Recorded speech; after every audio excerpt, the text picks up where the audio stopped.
Hello l'équipe, j'espère que tu vas bien, moi ça va super, écoute, super content de te retrouver aujourd'hui pour une nouvelle vidéo sur Binance. Comment réussir à acheter de la crypto sur Binance en trader, mais aussi savoir sécuriser son compte Binance. C'est ce qu'on va voir aujourd'hui tous ensemble dans cette vidéo. On va aussi faire plusieurs épisodes justement de ces vidéos sur Binance, car il y a énormément de services qui sont justement proposés sur la plateforme. Ce qu'il faut savoir, c'est que Binance, c'est la plateforme numéro 1 en ce moment de la crypto de façon mondiale. C'est aussi 80 milliards de dollars d'échangés de façon quotidienne sur la plateforme. C'est juste un monstre. Alors dans ce premier épisode, tu vas m'accompagner sur l'ordinateur directement, comme ça ce sera beaucoup mieux pour que tu puisses suivre les étapes, mais aussi que tu puisses comprendre directement où est-ce qu'il faut justement sécuriser son compte, où est-ce qu'il faut justement faire de l'achat de crypto, quelles sont aussi les techniques qui te permettront de faire un maximum de plus-value et un minimum de pertes sur chaque trade que tu pourras faire sur Binance. Bref, juste avant de commencer, tu trouveras dans la description un lien Binance qui te permettra de créer ton compte de A à Z et justement de pouvoir suivre le processus de création avec moi sur l'ordinateur directement sur cette vidéo. N'hésite pas bien entendu à t'abonner et à activer la cloche si ce n'est pas encore fait, tout simplement pour suivre les prochaines vidéos sur Binance que je sortirai sur la chaîne, ou tout simplement les vidéos sur la crypto, sur les bons plans du moment, etc.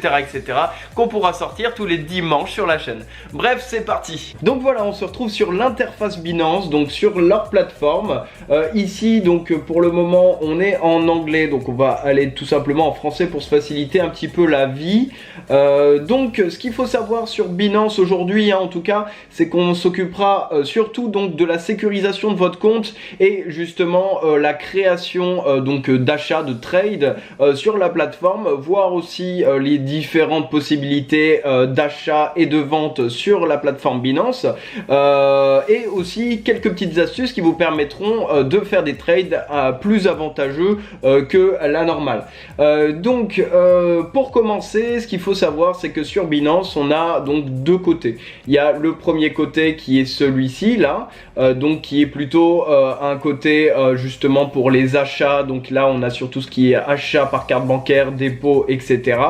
Donc on a le marché ici qui nous permettra d'acheter et de vendre directement sur le marché avec une crypto-monnaie à part entière. Ensuite, sinon, nous avons le trade ici, trader, convertir.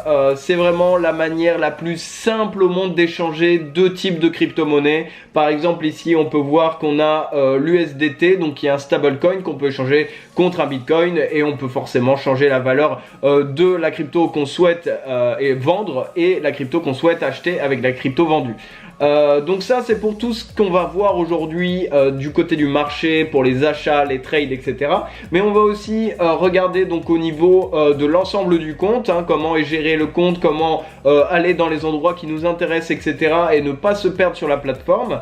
Donc par exemple ici nous avons le portefeuille, donc wallet en anglais, qui vous permettra d'avoir une vision d'ensemble de toutes les crypto-monnaies que vous possédez sur la plateforme, mais aussi du coup les ordres qui sont par exemple des ordres d'achat que vous avez mis en place sur la plateforme mais qui ne sont pas encore passés en réel achat, ou un historique d'achat, etc. Et en tout dernier, et le plus important quand même, c'est la sécurité du compte et la création de votre compte, votre propre compte Binance. Ici, pour cette vidéo, donc c'est pas du tout mon compte Binance à moi, j'ai un compte vierge sur lequel on va pouvoir avancer ensemble pour que je puisse tout simplement t'expliquer un petit peu comment ça marche. Parce que tout simplement, si je lance sur le compte que j'ai déjà, tout est déjà fait, donc c'est pas intéressant pour toi de visionner cette vidéo. Donc c'est parti, on va commencer par donc le plus important, la création du compte. Donc avec le lien que je vous ai mis en description, vous avez juste à mettre vos informations personnelles, donc adresse email, mot de passe. Attention à bien mettre un mot de passe compliqué pour pas que ce soit trop simple à hacker. Par exemple, un mot de passe avec 3 caractères, c'est pas suffisant, on est d'accord là-dessus. Mais aussi un mot de passe, en tout cas un compte sans une double sécurisation, c'est ce qu'on va voir ensemble. C'est extrêmement risqué, surtout si vous commencez à avoir plusieurs milliers, voire dizaines de milliers d'euros euros sur votre compte Binance. Donc pour la sécurité, ici on peut voir que il y a rien du tout pour le moment qui est mis sur le compte, tout simplement parce que le compte n'a pas encore d'argent dessus. Donc jusqu'ici tout est normal. Je vous invite justement à faire vérifier votre identité parce que c'est extrêmement important, tout simplement parce que ça reste un établissement bancaire et que s'ils n'ont pas votre identité, ça va être compliqué de rester sur la plateforme. Ensuite, nous avons justement les doubles authentifications. Une double authentification, c'est tout simplement, ça vous permet en fait de vous connecter sur le site en prouvant votre identité par justement un SMS qui a été reçu sur votre téléphone. Donc ça, vous pouvez avoir l'habitude, avec justement les paiements en carte bleue, etc. Mais moi, ce que je vais vraiment vous conseiller, ça va être le double authentification, enfin la double authentification de Google, tout simplement parce qu'aujourd'hui c'est entre guillemets devenu simple pour les hackers de posséder entre guillemets votre numéro de portable, ou en tout cas de le hacker pour eux, et ils pourront justement réussir à choper par exemple le code confidentiel que vous allez recevoir par SMS directement avec leur hack. Donc du coup l'authentification ne sert à rien étant donné que le hacker lui-même a l'authentification par SMS de votre numéro. Donc on va passer par Google Authentification parce que tout simplement ça va être propre à votre téléphone. Google Authentificator, c'est une application que tu pourras avoir directement sur l'App Store. Une fois que vous l'avez téléchargé, vous avez juste à scanner ce QR code là avec votre application Google Authentificator. Il va justement authentifier votre application et le connecter par rapport à votre compte sur Binance.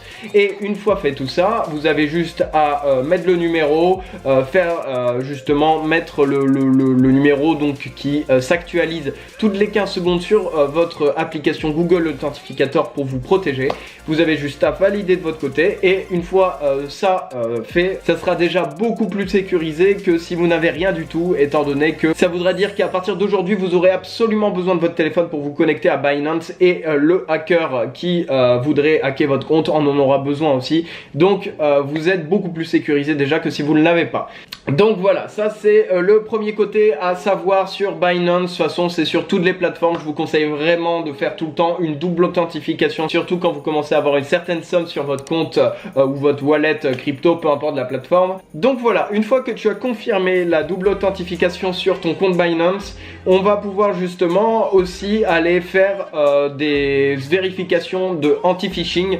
Je vais pas le faire là avec vous tout simplement parce que c'est assez longué et puis que bon bah personnellement je n'utilise pas plus que ça parce que je sais ce que c'est des phishing et je fais déjà extrêmement attention à, avec mes identifiants à ne pas les rentrer partout. En gros, pour faire très simple, des phishing c'est des sites qui ressemblent comme deux gouttes à Binance parce qu'ils ont justement copié le code de A à Z du site. Donc du coup en ne s'y connaissant pas, on s'y connecte sur ces sites là. Or ce n'est pas Binance, c'est une autre structure qui justement va prendre vos données et les utiliser justement pour vous voler de l'argent ou vous voler votre compte tout simplement.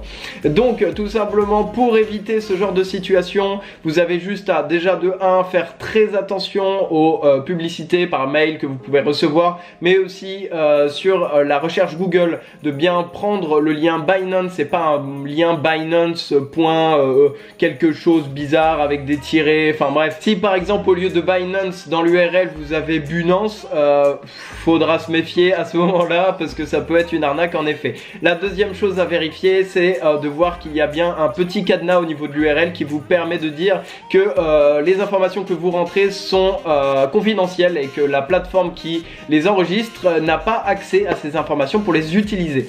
Donc voilà, ces petites choses sont bonnes à savoir pour justement éviter tout problème avec Binance et tous vos comptes crypto-monnaies. À présent, une fois sécurisé et que vous avez compris les bases pour protéger votre compte et votre argent, nous allons passer au trade sur Binance. Donc pour commencer, nous allons sur acheter des cryptos. Partons du principe que vous n'avez pas de liquidité sur votre compte crypto ou votre wallet crypto.